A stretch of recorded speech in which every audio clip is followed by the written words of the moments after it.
Hi guys, Druid here with a new video, and this video will be a top 10, top 9 specs I would recommend playing in Project EPOCH. Project EPOCH will come out today at 3 p.m. for Europeans, like Brussels time, and that's for Kazan, and then I'm going to wait for Gurubashi because I'm a PvPer and I want a PvP. I want to PvP with as much people possible, so it will be that server for me. But overall, there are a lot of great changes that I'm going to discuss here. So I'm going to start first and foremost with Warrior. And the spec I would recommend playing would be Arms Warrior, actually. A lot of the people are going to still go for Fury because I still think Fury is going to be what is going to be the PvE meta. But Arms is actually slept on. What is interesting is that Rend is improved, is a bit better. Now, is it going to be like drastically better? That I will need to test it out once it's out. But what I do look forward to is that we have improved slam on the arms tree, which is going to be enabling slam spec, and obviously we have blood frenzy. So you will have a lot of utility. You will want a arms warrior in your raid, but you also have blade storm. And Blade Storm is going to be incredible because you are going to be a cleave machine, and with sweeping strikes available to you as well, it's going to be what is great in dungeons and raids for trash mobs and whatnot. You have obviously a lot of the cleave match, like the cleave bosses, especially in MC where you have 2 or 3 targets. You're going to be like parsing a lot if you do want to parse, if you do want to have the best amount of damage possible. That is the way to go. With Blood Frenzy, you are desirable. You at least want one Arms Warrior in your raid, basically to give you physical damage increase. And I still think like out of the improvements that they have made towards Warrior is beneficial more for Arms Warrior contrary to Fury Warrior, in my opinion. So I would recommend first and foremost playing Arms Warrior if you are going to go for Warrior, especially since you are going to have a bit of an easier time to get those two-handers instead of having one-handers and competing with like Fury Warriors, Rogues, even like Hunters. You're going to compete, and with Arms you are less likely to compete with like the bigger weapons. Now, for Paladin, I'm not going to recommend Red. Now, obviously, Red is going to be way more interesting because you will want one Red in your raid.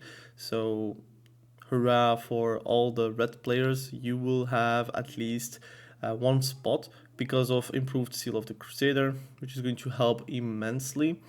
And it's going to help, obviously, with the DPS, the overall DPS of the raid. But what I would recommend is actually playing Protection Paladin, especially while leveling.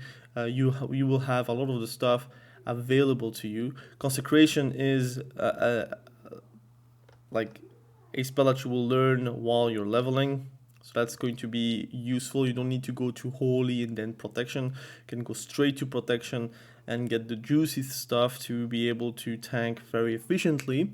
And the lower you go, the better it becomes. With Holy Shield, we have Avenger's Shield.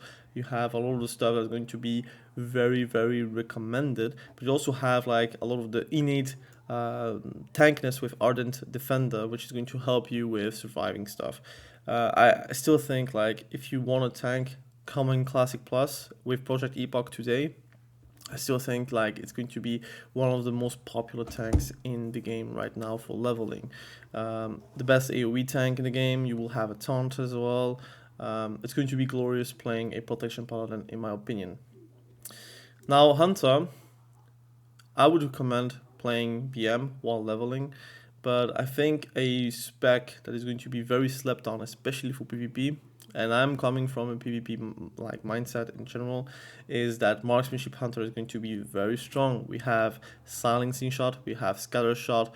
Obviously, you still have True Shot Aura, which is going to help with like your rated DPS. Because it is a raid buff, you don't need to have like a hunter every single group, so that's going to help with actually the composition that you want to have. You will run maybe multiple hunters because you have exposed weakness, you have true shot aura, you have obviously ferocious inspiration. So having 3 hunters will not be the exception of the rule. I think 3 hunters is like probably the minimum that you want to really run, but you could also run maybe like 4 or 5 depending on the damage that they're going to do inside of that raid. You will have all of the juicy stuff with also steady shot, which is going to help you with like sustained damage, and you're going to be doing very well in my opinion. So that being said, obviously pets are going to be able to scale a bit better, so you're going to be able to have a better DPS overall. Also, going through the phases, going through the patches, you're going to get better and better and not like be stale at the same level as it is for Classic, for example. Now, for Rogue, obviously, coming from a PvP standpoint, we have Shadow Step, which is going to be immensely desired, like for Rogues. You have Sheet Death, you have Shadow Step. It's going to help you being able to catch up on those mages, for example. You're going to do also more damage. So if you're playing Dagger Rogue, for example, you can do Shadow Step Backstab, or Shadow Step Ambush, which is going to do insane amount of damage. And again, you have a bit of utility here and there, but the truth is that most likely you're going to play combat in PvE. You are going to be able to play axe specialization, and it is also changed, so it gives you a chance to cause your target to bleed for 100% weapon damage over 15 seconds after hitting them with an axe.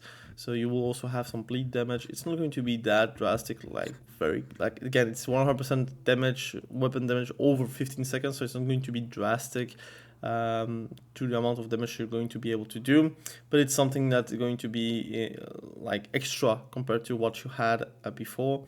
But I would recommend playing Subtlety, especially on PvP server. You could even level as a Subtlety rogue, and that could be a very fun experience in general if you want to have some leverage in PvP and be good at PvP. Now, we are on Priest.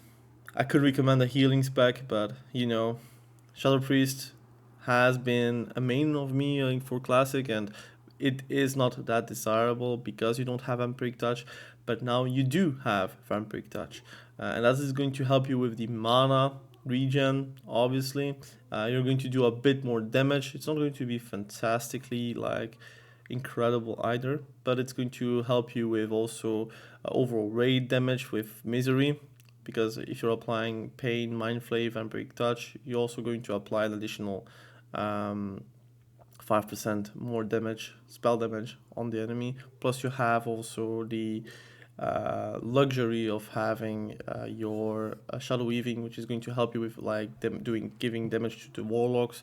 So you're going to be very, very viable and optimal even to get a Shadow Priest, at least 1 into the raid. You could even get 2 depending on the overall mana issues that you could have.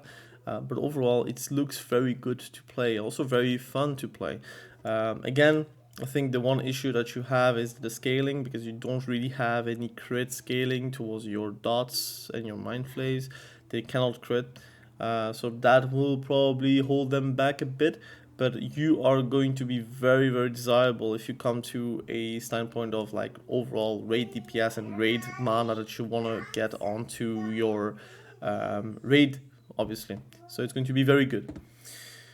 Now, Shaman, I would again recommend a healing spec, but the truth is I am very excited about Enhancement Shaman and also Elemental Shaman with also Molten Blast. Now, Molten Blast, I don't know if it's going to be able to do Molten Blast on MC tier, because again it's a fire spell, so it's going to be a bit less interesting to do in MC. But Enhancement Shaman is going to have a great thing, because you can go dual wield or you can go also two-hander. Dual wield is going to be the raiding spec, obviously, and you're going to be able to do some lightning bolt weaving as well, or molten blast weaving. But what I look forward to is the PvP side of thing with a two-hander, and since Wind Fury has been buffed and you do way more Wind Fury procs, you're going to be a very big killing machine. But also, while you are doing a big hit, for example, 3.6 second hit, or if you have flurry, obviously it's a bit lower, you're going to be able to do a lightning bolt or a mental blast while you are waiting for the next swing. So you always have something you can cast. It's going to be very active with the amount of totems you have as well. And I think Shamanistic Rage is super strong in a classic setting, so yeah, I think it's going to be a very fun experience to play. And there is like a lot of reasons to get like the talents from Elemental once you are like that deep. And you are very desirable. I just didn't forget about it, but Unleash Rage every time you're going to critical hit, they're going to give you like melee attack power to the raid, so it's going to be very very wanted if you are running a physical damage raid, which is obviously going to be half of the raid, and then you have casters obviously, but it's going to be a very desired spec going into raids and in PvP as well. Mage, obviously, what I'm excited about is Arcane, because you get Arcane Blast. It's going to be fun to play. Is it going to be like the meta spec? Truthfully, it seems like it's going to be very, very much meta.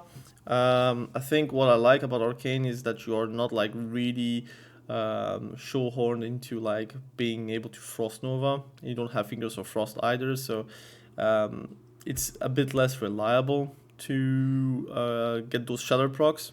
Like that's not happening in on raid bosses. You need to just like crit normally. While with Arcane, you're going to be able to just do Arcane Blast with your Arcane power. Presence of Mind will help you as well. Slow is very strong in PvP, so good luck. It's going to be very annoying to play against. So yeah, I think overall, if you want to, like, this is insane, like Arcane Potency, like being able to crit more once you have a clear casting, that's going to help immensely with like overall DPS. I think it's going to be a very fun way to play Mage for sure. Then you have Warlock, which I'm not gonna lie, what I'm excited about is Destruction. I think having Shadow Fury is insane, especially in PvP. You have Conflag, Demonic Sacrifice, which personally is interesting. Now, if for PvP, you most likely are going to run Succubus, but if you want to do like max damage, for example, Succubus is going to help you with that. And obviously, you could also like sacrifice Imp, and then you have even more damage on your Conflag and your Immolate, or your Soulfire, for example. So I still think like Backlash is also going to be interesting, especially in PvP. You're going to be able to like cast instant cast Shadow Balls. Is going to help you with that. But I think the amount of instances you can have is going to be insane. Like, I'm going to give you a simple build, right? Just a simple build. Like, again, I do play Warlock, so it is for me a bit more exciting to talk about. But you have Ruin, Shadow Fury, you have your improve the Immolate, obviously, it's going to help you a lot with that. Do you want to go Ember Storm? You will get a bit of Ember Storm, why not? You can also go Nether Protection, and that will help you immensely versus like other Warlocks and other Mages, for example, with fire damage. You have Conflag here. Obviously, Backlash is going to be very big. You go back to Ember Storm, you go Shadow and Flame, which is going to give you even more spell damage coefficient on those spells. Then you have Demonic Sacrifice, and then you can even go back to Affliction, and you have your Corruption is going to be reduced cast time. You have obviously your Suppressions, which is going to be very good.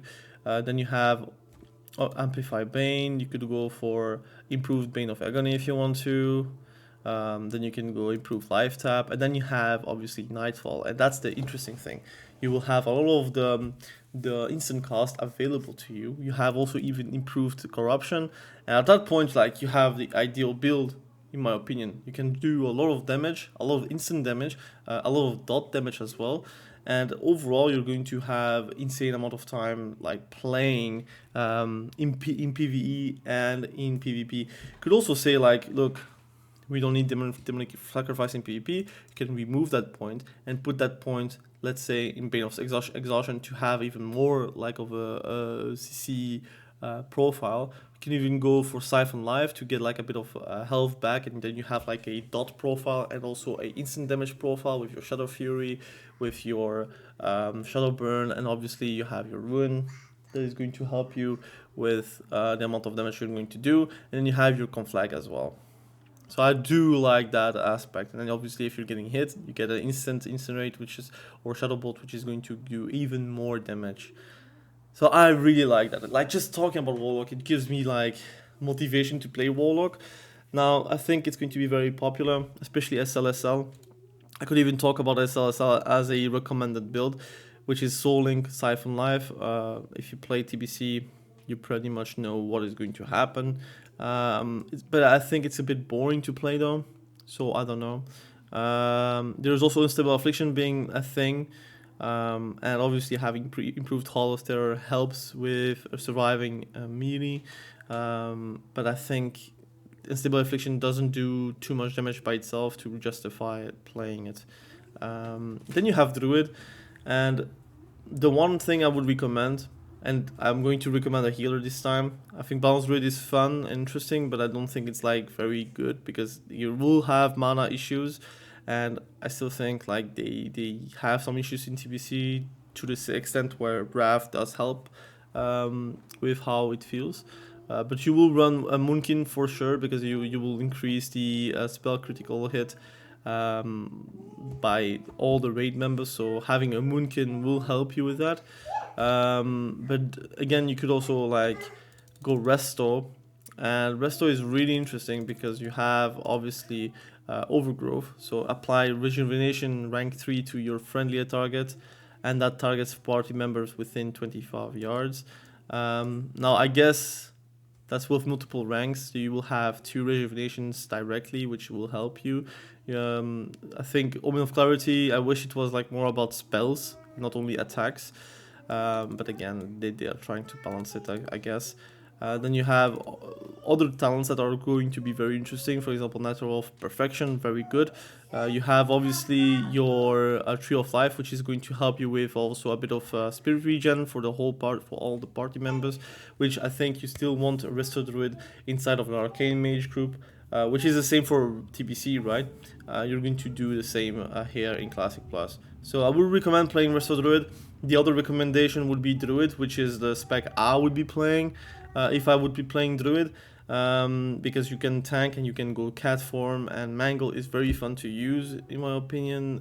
They changed also how Fur is because the wolf head is removed or like is not needed anymore. Now you get 60 energy regardless.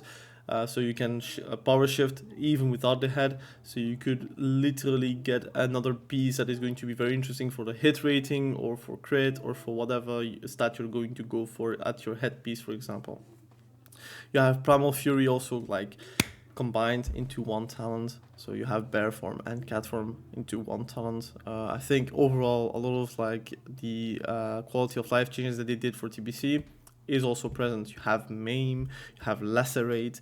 I think overall you're going to have a great time playing Druid. So those are the builds I'm recommending, or specs I'm recommending to you guys playing Project EPOCH. Again, it's a recommendation. Play whatever you want, play whatever you like. Personally, I'm not decided yet on what class I'm going to play, but if I can help you guys decide on what class you can play, be my guest. Again, thank you for watching. Have a great day. Bye.